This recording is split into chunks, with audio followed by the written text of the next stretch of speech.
கலர்னு தனியா மடிச்சு வச்சுட்டேன். இந்த கலர் தான் ஆ,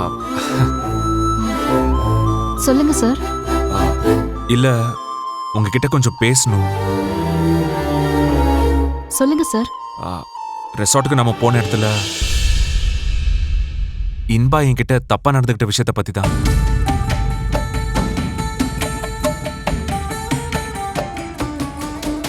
சத்தியமா சொல்ற ஆனந்தி,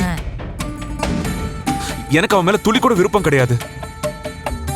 பல வருஷமா அவ என்ன கல்யாணம் பண்ணிக்கோங்க மாமான்னு என்ன கேட்டுக்கிட்டே இருந்தா.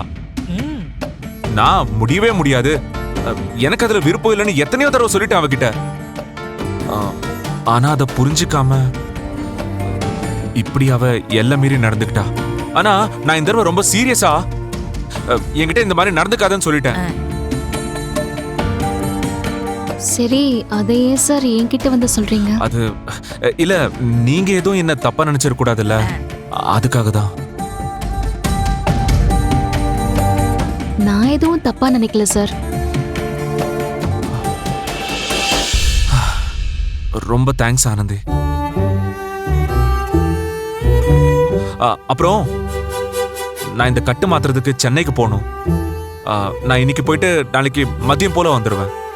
சரிங்க சார். கடையை நாங்க பாத்துக்கிறோம். நீங்க நல்லபடியா போயிட்டு வந்துருங்க. சரி ஆனந்தி, நான் அப்படியே புறப்படுறேன். வரேன் ஆனந்தி. குணா வரேன்.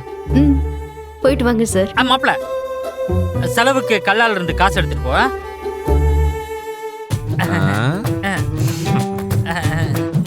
போயிட்டு வா மாப்பிள, பார்த்து பத்திரமா போ.